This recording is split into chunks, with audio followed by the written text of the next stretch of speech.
අප්පෝ වැඩක් නෑ. වටින්නේ මේ ගල දැක්කහම ඔයාලට විසි කරන්න හිතෙනවද?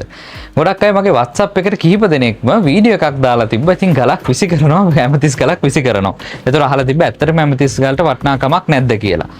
ಜಾති ගලකට සාපේක්ෂව වටිනවද? පැහැදිලිවම නැහැ. හැබැයි මේ ගලට වටිනාකමක් තියෙන එකට හේතුව තමයි මේක ගොඩක් ඉන්දියන් ගලක් වෙනවා. පාට ගහපුවා. ඒතකොට මේ කලර් කරපු ගලට වඩා සාමාන්‍ය නැචරල් ඇමතිස් වලට මිලක් තියෙනවා. සාපේක්ෂව නැචරල් ඇමතිස් ගලක්. ඒ කියන්නේ නැචරලිම මේ කලර්ස් තියෙන ඇමතිස් ගලක් හොයාගන්නත් ටිකක් අපහසු ගතියක් අපිට තියෙනවා. ඒත් එක්කම මේකේ තියෙන අපි හැම වෙලේම මැණික් වල අපි ගන්න ඕනේ මූල්‍යමය වටිනාකමම නෙවෙයි. මේ තියෙන්නේ තවත් මේ ස්වභාවිකව මේ හැදිච්ච පිහිටීමක් මේක ක්‍රිස්ටල් එක. හරි ස්වභාවික පිහිටීමක්.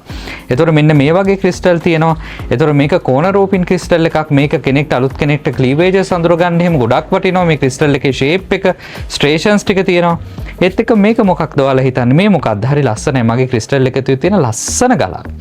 මේක රූබි නැත්තම් කොරන්ඩම් ක්‍රිස්ටල් එකක්. බලන්න මේ ක්‍රිස්ටල් පොකුර හැදිලා තියෙන විදිය මලක් වගේ ලස්සනයි නේද? ඒත් එක්කම මේ තියෙන්නේ ස්වභාවිකව කොරන්ඩම් ක්‍රිස්ටල් එකක්. ಜಾති ගලක්, ක්වොලිටියක් නැති සෆාය ගලක්. හැබැයි මේක පොළවේ නැත්තම් මව්පාෂාණේ තියෙන විදිහ. මෙන්න මේ ගල කියන්නේ මම කියනවා අලුතෙන් මැණික් ශාස්ත්‍රයට එන කෙනෙක්ට මේ ගල කියන්නේ විශ්වවිද්‍යාලයක් වගේ. මේකෙන් ලොකු පාඩම් ප්‍රමාණයක් ඉගෙන ගන්න පුළුවන්. අලුත් කෙනෙක්ට මේ ගලයි ටෝච් එකකුයි ලූප් එකකුයි දුන්නොත් එයාට ගොඩාක් ඉන්ක්ලූෂන් වර්ග බලන්න පුළුවන්. මම මේ ගලේ ඉන්ක්ලූෂන් සහ මේ ගලේ විස්තර සියල්ල මේ ගලේ ඇතුළේ තියෙන ඉන්ක්ලූෂන් සියල්ල විස්තර තියෙන YouTube වීඩියෝ එකක් දාලා තියෙනවා. මම ඒකේ යටින් කමෙන්ට් එකේ දාන්න. එතකොට ඔයාලට තේරෙයි මේ ගල කොච්චර වටිනවද අලුත් කෙනෙක්ට කියලා. ඒත් ෆෙදර්ස් තියෙනවා, නෙගටිව් ක්‍රිස්ටල්ස් තියෙනවා, හීමටයිට් ඉන්ක්ලූෂන්ස් තියෙනවා, රූටයිල් ඉන්ක්ලූෂන්ස් තියෙනවා. ලොකු ප්‍රමාණයක් ඉගෙන ගන්න පුළුවන් විශ්වකෝෂයක්. එතකොට මේ වගේ ගලක් විසි කරන්න එපා. මේ වගේ ගලක් ගත්තොත් මේ වගේ ගලකට ගරු කරන්න. මේ ගල් අපිට හරි වටිනවා. ඉගෙන ගන්න කෙනෙක්ට වටිනවා. ඒත් එක්කම ෆොරිනර්ස්ලා මේ වගේ ගල් හොයාගෙන ලංකාවට එනවා. ස්වභාව ධර්මයේ අපූර්ව නිර්මාණ. ඉතින් මේවට ගරු කරන්න ඉගෙන ගන්න. මේවා විසි කරන්න එපා. අලුතෙන් එන කෙනෙක්ට කියන්න දෙයක් තියෙනවා. තව විශේෂ පණිවිඩයක් මට කියන්න තියෙනවා. ඔයාලා මේ ශ්‍රේෂ්ඨයට එනකොට මුදල්ම කියන එක මත එන්න එපා.